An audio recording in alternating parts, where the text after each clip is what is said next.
Hello, Hello. this is I Hate Your Movie. First impressions. Bum, bum, bum, Bum bum bum. Your spoilerific review. Well, I was thinking, let's do a spoiler-free section as much as we can. Just a little, just recommendations. What if someone starts listening in and already... Okay, you convinced me. Yeah, that was quick. I wish it was this quick all the time. Let's do like a one-sentence review. Fun, but a mess. Okay. I had a lot of fun with it. I recommend it for people who like Marvel and funny movies and action movies of all kinds. But it's not gonna change your life. No. It is the least MCU film. Yeah. I mean that not just in terms of the profanities. They say cum gutter in an MCU film, which is chef's kiss. I love that. It was very much hailed as this kind of like Deadpool's going to be in the MCU. He's not. He is to the side. He is below it, but he is not in it. What do you mean? Thor was holding him while he was crying. Yeah, it's good. Yeah, Yeah, it was good. Yeah. I liked it. It made me laugh multiple times. More than the second one. Yeah? Yeah, I was mostly bored by the second one. I felt like Deadpool 2 had a lot more hilarious moments like that, and this one was just consistently funny throughout. Yes. Quick thing we can do spoiler free. Yeah? Because this is like a meeting of two giant franchises Okay. and studios. Favorite X-Men film? Oh, it's got to be the one where they go through time. Days of Future Past. Days of Future Past, yeah. That's why I would say too, probably like Logan as well. Yeah? Yeah, Logan and that kind I've of. watched Logan once, I never watched it again. I do like it. Yeah, it's a good film, but it's very depressing. I almost think of that as a different thing. Yeah. But yeah, Days of Future Past. That. Oh my god. Yeah, we agreed. We agree on something. There we go. End the podcast. This is what we said. It should be the end of the whole podcast. It's the first time we agree. We end it. I do want to give an honourable mention because it is probably my second favourite because it's the most fun. It's the least dark. It's the most fun. It's The Last Stand. Oh, okay. I love it. I do. I know you shouldn't, but I do. So let's get into this movie. Spoilers. Start by unpacking your one sentence review. Fun but a mess. If you just look at this as a movie, it's a fucking mess. And mostly the pacing. Oh my god. It was like being stuck in traffic. You know, every now and again you get that little build up and you're like, oh, third gear, up to 20 miles. We're going to stop again now. I kept waiting for it to gear up and then really get going, but it never did. No. And also, did we need 2 Deadpool versus Wolverine fights? Yeah. Did we need 2 times have to fight the ant bad guy, Cassandra? That happens like right next to each other as well. Yeah, just condense that stuff because it feels like you had an action scene and release, and then it happens again. Yeah. And we have to do it again. We're going to attack Cassandra's camp and we're going to have a big battle at the end of the film to battle to the real world. And we're going to get in the real world. Now Cassandra has come with us and let's fight again. Yeah. She had a whole redemption arc. Yeah. And then, like 2 minutes later, she went back on it. So yeah, that's why it's a mess. But none of it really matters. No. Because it's all about the funny jokes. And I would say about half of the jokes don't work for me. Okay. But there's so many that, that means a lot of the jokes worked for me. But a lot of jokes are Monopoly Man jokes. Do you remember the Monopoly Man? It's from Ace Ventura 2. I remember the Monopoly guy. The Monopoly guy. So you put him into the thing to make fun of him. Yes, you put him into the Monopoly guy outfit to make fun of him. And there's a lot of jokes like this in this movie. Channing Tatum, or Channing Tatum, as I like to call him. Why? Because it's funny. He has a funny name. Doesn't he? I don't think you can really sit there commenting on the humour of Deadpool not being quite on point and then find it funny to call someone Channing Tatum. Spoonerism is the height of comedy. Excuse me, sir. By the way, if you're enjoying this episode, please hit the like button. Don't forget to subscribe. And we also have a Patreon. Where for £1 or $1 a month, you can listen to bonus episodes that we do and also recommend us movies and join a great community of people. Patreon.com/IHateYourMovie. It's also in the description box. Check it out. Thank you very much. Yeah, his character, he was Gambit, which is a deep cut. I noticed, because I don't know how many people know that he was supposed to be Gambit for like 10 years, and there's like one of the longest movies that was never been made, and it was always constantly in pre-production. Probably still is, I don't know. One of the jokes is that he's got alternating accents, and it's hard to make out what he says. And then Deadpool's like, "Who's your dialect coach?" Well, that's what the movie made, so it's like it's a weird thing to joke about, and doesn't really work for me. It's not like something that comes naturally. Like, so I think like some of the comments online is that Channing Tatum can't pull off a Louisianan accent, like Louisiana. Yeah, I get it. Yeah, thank you. A crawdaddy accent. A crawdaddy accent. Yeah, so he can't pull that off. So then they put it in the film because of the comments online. And therefore... I didn't know about that. Well, they obviously haven't done enough research Well. for the past 20 years over every single Marvel film, MCU and otherwise, ever made, including internet forums and comments. The jokes that really worked for me were mostly the beginning, which...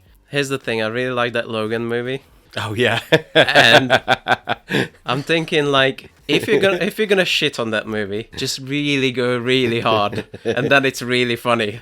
And they do. That was the funniest thing for me. The whole beginning part, desecrating the Logan corpse. I thought it was funny throughout. There are some things, I think, throughout this film, Ryan Reynolds just does not stop talking. Well, yeah, but that's kind of the point. I know, and I don't think that is sustainable for 2 hours. Mm-hmm. I think even if this film was just 5 minutes longer, I would have walked out like just with a headache. And I would have walked out going, oh my God, can you just shut the fuck up? And not only that, there's more Ryan Reynolds. Alternate versions of himself. That multiplies his presence in the movie already. There's already too much. Oh yeah, I wasn't even thinking about the other Ryan Reynolds. Yeah. Like Ryan Reynolds playing himself. Nice Pool. Nice, but oh my God, I didn't even think about that. I just thought you meant when all the other Deadpools were there. Jesus Christ, yeah. Well, that is my question throughout the whole entire film, to be honest with you. How much of the film do you think Ryan Reynolds is in that suit? Not much. It's very CGI-y and You reckon? edited. Yeah. I don't think he was doing the dancing at the start. No, that was very off-putting CGI. That wasn't CGI, that was someone dancing. They were switching between the two. Yeah, the action of him. Action and then the dancing, and the dancing was CGI. No. My brain recognized that as CGI. It was very unnatural movement. It was dancing sped up. No, it was all rubbery and flexible and weird. That was the person. Okay. I reckon there's someone famous in that suit. Like a famous dancer. Oh, okay. Maybe it's Who's a famous maybe dancer? it's K-Fed. K-Fed. Britney Spears' ex-husband. Okay. He was a backup dancer. Who's that Irish fella? The Irish fella. Yeah. The dancer. Lord of the Dance. Who's that guy? Michael Flatley. Maybe it's Michael Flatley. Oh my god. Oh my god. Oh my god. He made a film. Did you know he made a film? I think you said that it's one of the worst things you've ever seen. I've never seen it. Oh, okay. No, he completely self-funded it. He self-funded it and he got all like other bits and pieces. Apparently it's one of the worst films ever made. If you're going Neil Breen-esque film, anytime, you need to get Michael Flatley's film involved. I'm not even 100% sure that's his name. It could be anything. It could be Mickey Flanagan. I don't know. That's racist. We can talk about something that you found controversial when I said it. Yeah. I said that I don't think Hugh Jackman is a good Wolverine. I don't remember you saying that ever. Oh my god. I do. That is the worst thing you've ever said. You insult a man's wife before you insult his Wolverine. He's grown into that role, for sure. Okay. And part of it is what they say in this movie is that 20th Century Fox was definitely embarrassed to make X-Men movies. Mm-hmm. Like Rupert Murdoch is on top of that. He's the guy they based Succession on. So he's a big, horrible, right-wing guy. So when you have like a big kind of gay/minority allegory superhero movie, you know, they're going to suppress that shit as much as they can. That was always the feeling that they're embarrassed to make these movies. Okay. So they might have just told Hugh Jackman to reel it back a bit. He was just doing his job. But every new actor is an interpretation on him. But I feel like Hugh Jackman was born to be a song and dance man. Okay. He does his darndest, and he's one of the best in this. And he's really good in Logan. But most of the time, he looks like a song and dance man who's very pissed off. And not Wolverine. Even with the mutton chops. Even with the mutton chops, yeah. I feel like he's just about to turn into a ballet. I never really liked him. It was never really like the comic book. It like his whole being is gruff and put off fish. Who would from Hollywood would you pick to do that though? And you get a homeless guy. Just pick someone up off the street and give him actual knives, just for danger factor. You know who would be good, but he might be aged out of that role now, is Tom Hardy. Okay. One thing that really makes him see him in that role, he's a judo guy. Didn't he rock up to like some fight that nobody expected him to be in? All of a sudden, he did it under his actual name, because his name's not Tom Hardy. Edward Hardy. Yeah. And from the photos of that, he looks like, he looks like a guy off the street. He's like really gruff and really like grumpy and like kind of has this fuck off energy, Yeah. And that's what you kind of need. Hugh Jackman doesn't really have the fuck off energy of a comic book Wolverine. I think there's tens of thousands of people out there that would disagree with you. I'm sure. Big Logan fan, big Hugh Jackman fan. I don't want to take that away from you. I just it's not anything that I can put my finger on, that he does this or he does that. I just feel like he's comfortable as a song and dance man. Fair enough. Let's talk cameos. What was the best cameo? Blade.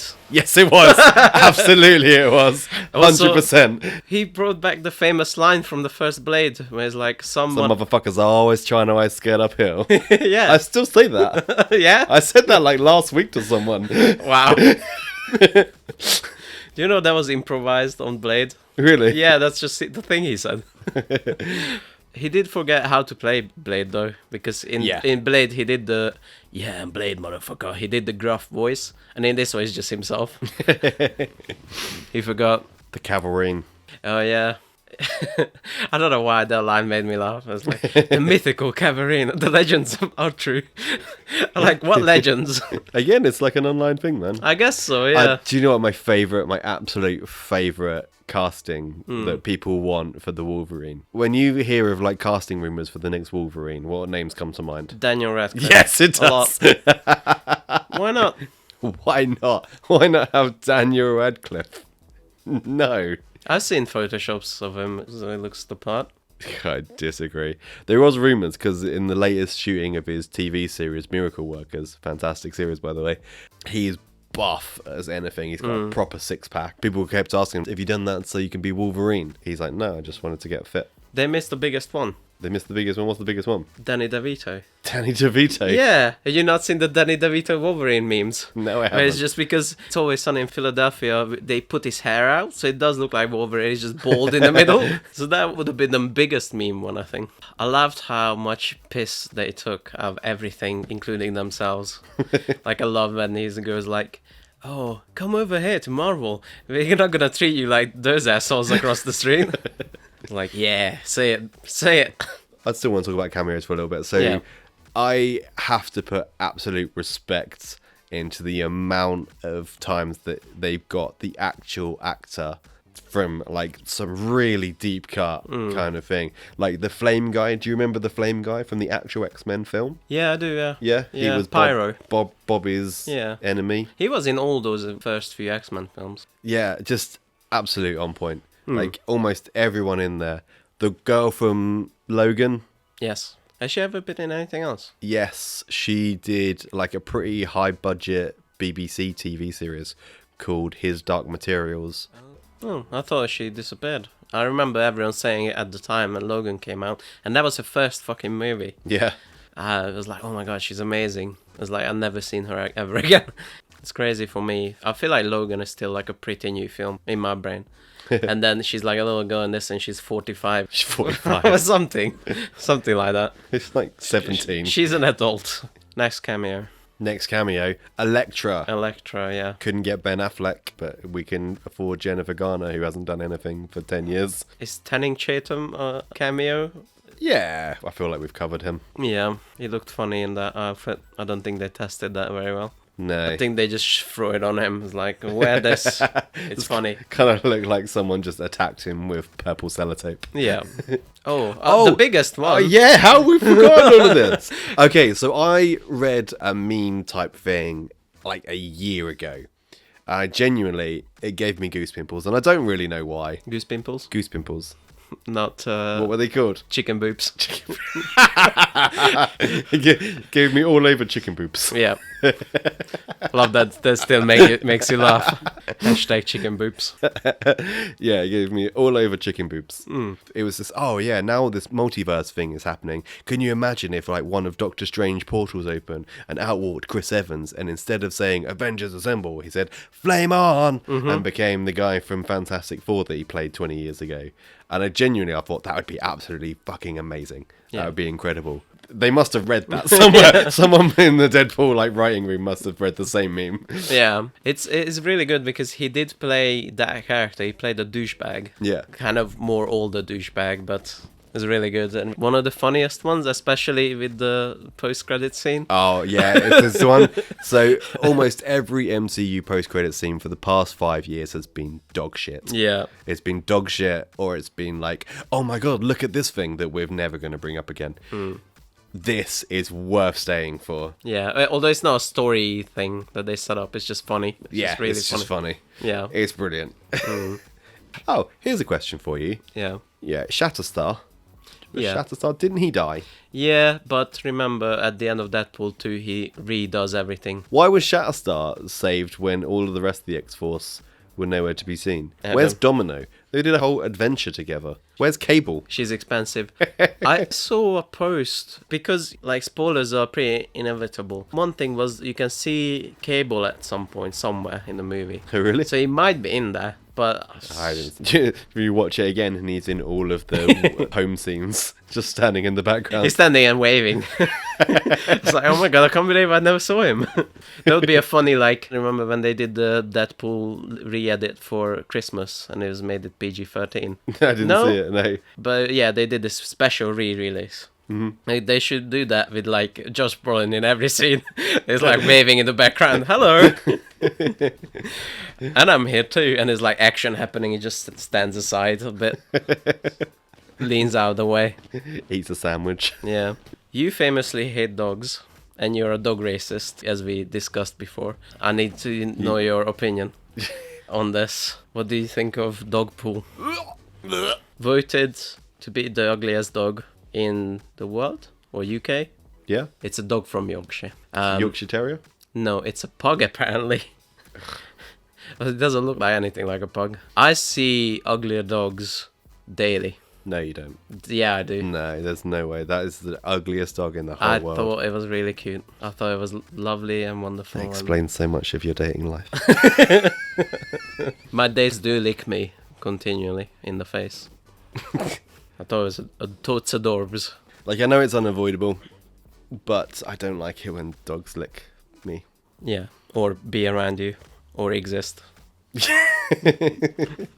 Maybe it's like a horseshoe theory. Like, it's gone so ugly, it went the other way for me. Is that a horseshoe? Well, it's the horseshoe theory is that, like, it eventually meets. I don't think you know how horseshoes work.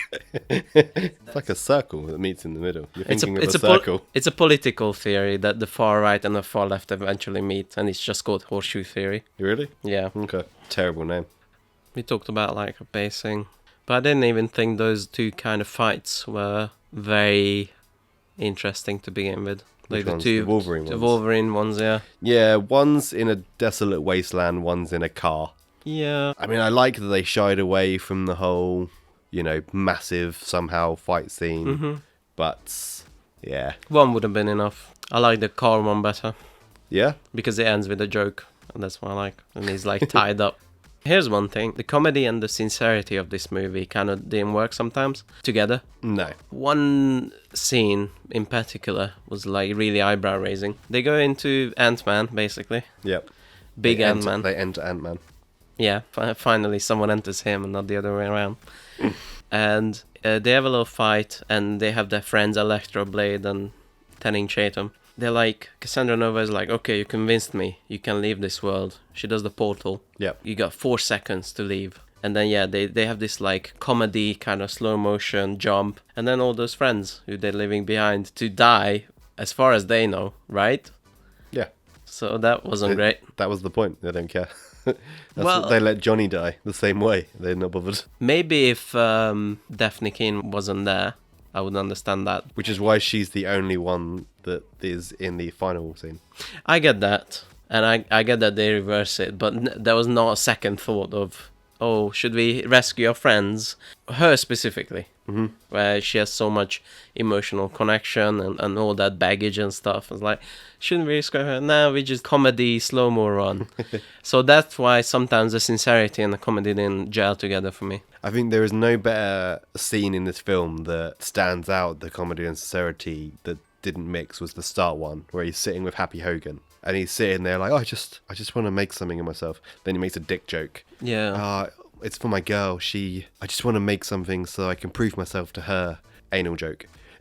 And it's like that. And it's like, whoa, you're kind of getting whiplash. Mm-hmm. And you're not sure what's sincere and what's not. Exactly, yeah. In I that think I scene... just kicked that, so... Anal joke. Anal joke. So you just kind of get this whiplash. And you don't know what's sincere and what's not. Yeah. I stole your line. Yeah, it does. Thank you. Now you've got to keep it all in. Oh no, I kicked the laptop. I've got to say everything all the good points you said so far. I've got to say them again. Oh, I was just kicking this earlier. I got to say your joke. That scene was very confusing to me. I was like, what's happening? What's going on?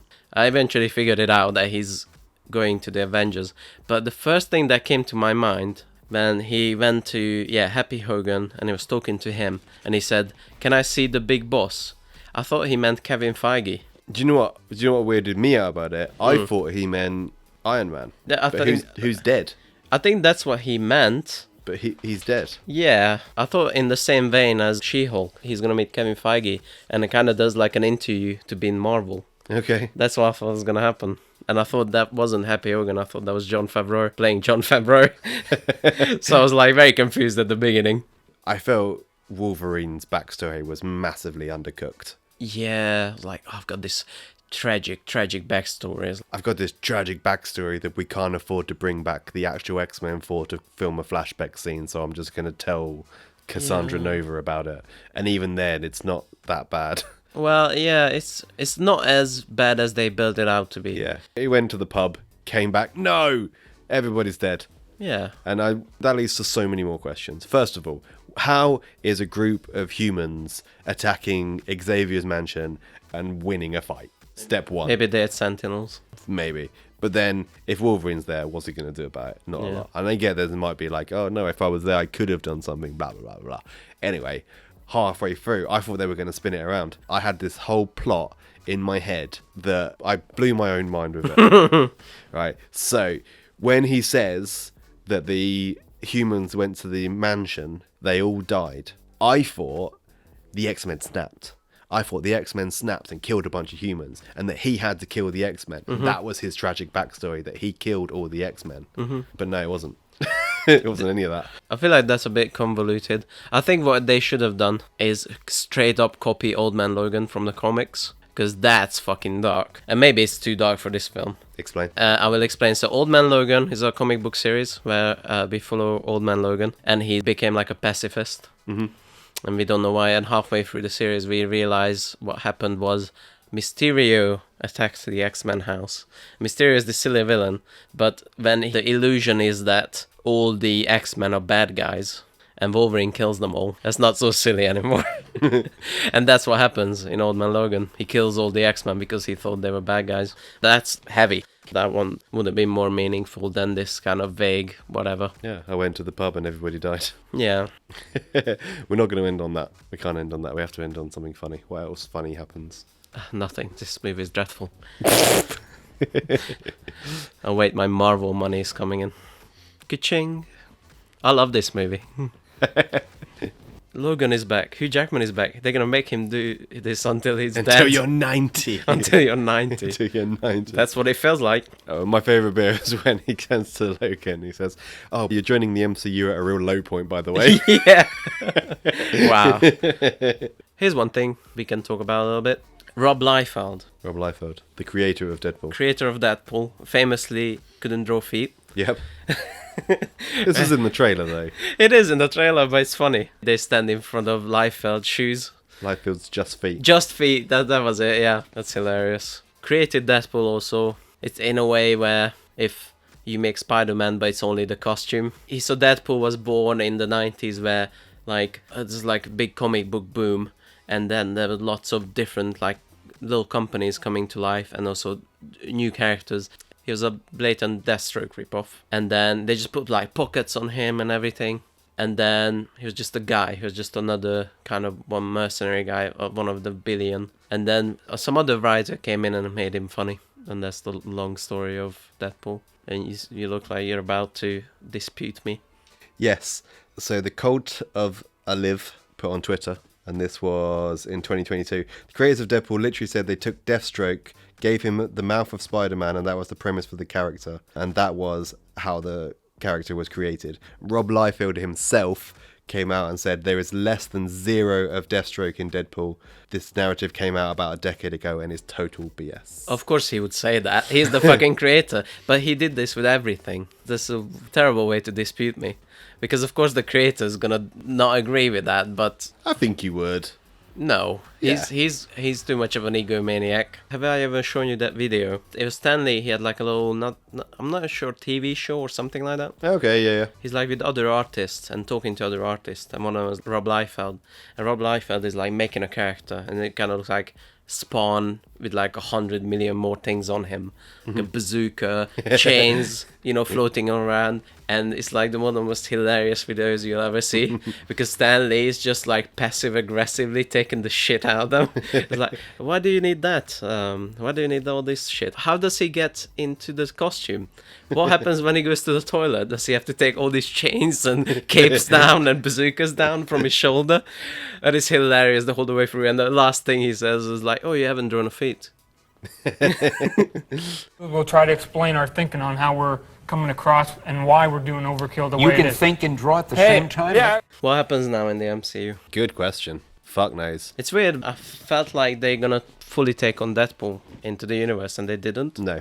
It was more like a love letter to all those terrible Fox movies. Yeah. Especially ends with like Like a montage of all the old Fantastic Four, the old X-Men films. Elektra, Blade. Elektra. Even the new-ish Fantastic Four. Yeah, for some reason.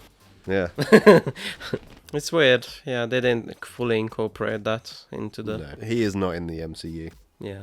That was what this film was kind of pegged to be, is his entrance into the MCU, and it's not that. So, it's a bit disappointing, because it needs shaking up, and it needs something new. No, it needs Robert Downey Jr. again. Well, yeah, so we're recording this the day after Robert Downey Jr. has been just announced as Dr. Doom. Desperate. Yeah, there's better people. Yeah, they haven't found anyone charismatic enough to carry the whole franchise. No. So they just go back to the old favorites. How much money do you think he's being paid for that? It's gotta be millions and millions. It's a lot, and I bet one of the big reasons he took on that role is that he doesn't have to be in the costume and he can just do voiceover. I'm predicting he's gonna do mostly just voiceover. I don't know. I feel like this is maybe a high point in terms of... Well, it's like... This is the best film that's come out since Endgame. Yeah. No Way Home? Okay, this is the second best film that's come out since Endgame. This is a mountain after a lot of valleys. Yeah. Or does it look like a mountain because of the valleys? Is it a small hill? Yeah, that's a good point. Because it is a fucking mess of a movie in terms of the script. I think it's still kind of an anomaly. And I think people are going to say, oh, the MCU is back, the MCU is back. And I don't think it really is. I hope so. I hope it's a key for change. I think what they've done, and they've done it smartly, is they knew this film was going to be a success pretty much no matter what. People were going to go see this film. So you wrap it up in an MCU package, put it out there for the world to see. The Marvel Studios gets a fat load of money that they need, because they're probably running out of money because everything they've made in the past 5 years hasn't made a cent. Few outliers. And you hold everything else back and you make people want it again. Yeah. And that's what they've done. I think it's a really clever move. Yeah. You remind people of the good things. You ignore all the bad things. This film did not once mention Kang. It didn't mention the Eternals. Although they could have taken a piss out of that. Could have done, but it didn't mention it. It celebrated the Avengers and Endgame and all that kind of stuff. It celebrated Iron Man and Captain America, all that stuff. It made me excited and made me want to see the next Marvel film, whereas before this, I didn't give a shit. And that's coming from like a hardcore MCU fan back in the day. Yeah. If it was just this movie in a vacuum, that would give me hope that it's back. But I think, like, especially the Robert Downey Jr. thing with the Doom, just admitting that he's coming back for the next movie and advertising it like that, which could have been like a great twist. Yeah. It's kind You would never keep that secret. Here's what you do. You No Way Home it, where they had Andrew Garfield and Tobey Maguire going around the press, lying to everyone, that then swearing up and down to their mother's grave and the father's grave that they're not in this movie. But that's why you should have done. But that's the point. The secret was already out. That's why so many people were asking them about it. There's no way you keep that secret. Yeah, but that's what you do, and that creates like media and stuff. You know, at least there's something. At least give it a try, because it could have been like a great twist, or maybe Hugh leak it that he's coming back, but in an unknown role. You know, and that's the twist. I think the only thing you could have done is really skeleton crew film one scene where he takes off his mask. And then you do the entire film with his mask on. And then at the end, mask comes off. Well, it would have been perfect for Robert Downey Jr. because he doesn't want to do any work. He's not going to have the comic book origins where his mother dies and he goes into this witchcraft thing and he scarves his face. No, it's just going to be Tony Stark gone bad. Tony Stark gone wild. Gone wild. Tony Stark gone mild. Wild. Why can't I speak? I think you're right, but the first time, to be honest. Anyway, we should wrap this up. Yes. So go watch Deadpool versus Wolverine. Deadpool and Wolverine. Yeah. There's one of those two. Could be either. Yeah, I'd say watch it as well. Yeah, go watch it. It's fun. It's fun and it supports your local cinema. It supports your independent filmmakers of Marvel. But yeah, watch it. It was a surprise. It was a positive surprise. Bye. Bye-bye. Well, I think I've got to say seriously, which isn't easy for me to do, but I think it's very impressive that in a matter of 20 minutes you guys could come up with something like this. I mean, bad as it is,